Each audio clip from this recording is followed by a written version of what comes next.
Your January 2022 MA payment is already decided. The data window that sets its close was at June 30th. Nothing you do now can change it. All you have left is 30 days to make sure that data makes it to CMS. I'm Dr. Prince Baawuah, and this month we are starting a new series on what CMS finalized for the payment year 2027 and how and when you actually get paid. Let's get into today's 2027 payments that plans will receive in January 2027 starts with the 2027 initial payment model run.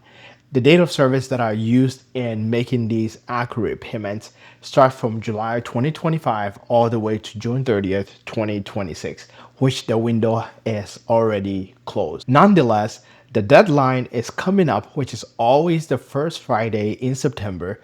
And for this year, the first Friday is September 4th, 2026. And at 8 p.m., that is the submission deadline, 8 p.m. Eastern Time. So between now and September 4th, 2026, which is about 30 days, you want to make sure you are getting all your data in July 1st, 2025 through June 30th, 2026, because they are going to affect how much risk adjustment payment that will be coming through in January 2027 over here.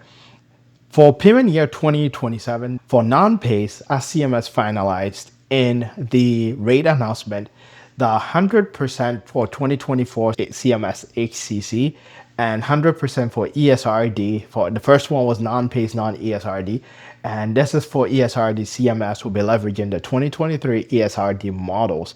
For Part D non-pays, it's going to be the 100% 2027 RxHCC with a 2023-2024 recalibration with the MAPD and the PDP split. For PACE programs, CMS is doing the blend, and CMS moved from 90-10 way straight to 50-50. If you're a PACE program watching this is critically important because CMS is moving 50% of the RAPS encounter and fee-for-service smoosh to 50% of the encounter and fee-for-service. So your encounter submission is critically important. And CMS is leveraging these two models and blending them in 50-50 fashion. The same if it's PACE ESRD, you are looking at 50-50% with a 2023 ESRD model with a 2019 ESRD model. And then for Part D for PACE, also 50-50 for a PACE plan. So encounter data submission for a PACE plan is going to be critically important in your 2027 payment. Things you are doing now is going to affect your January through June payment because you just don't want to get there and then you recognize that you are already late. Pay attention because the date of service that were needed were July 2025 through June 2026. If you have the data, you want to send those in before the September 4th deadline.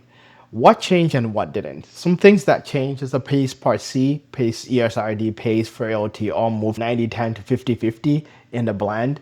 And the Part D IRA benefit updates for everyone, the new RxHCC calibrations and segments, and all the 9 normalization factors were also recalculated. There are more details in the CMS user group call that they had earlier this year that you can follow.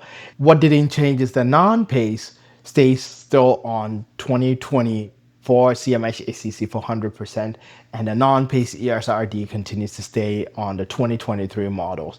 And the fetus SNP frailty didn't change. And you want to know CMS final proposed and CMS finalized, you can learn more from the rate announcement and also on the user group call slides.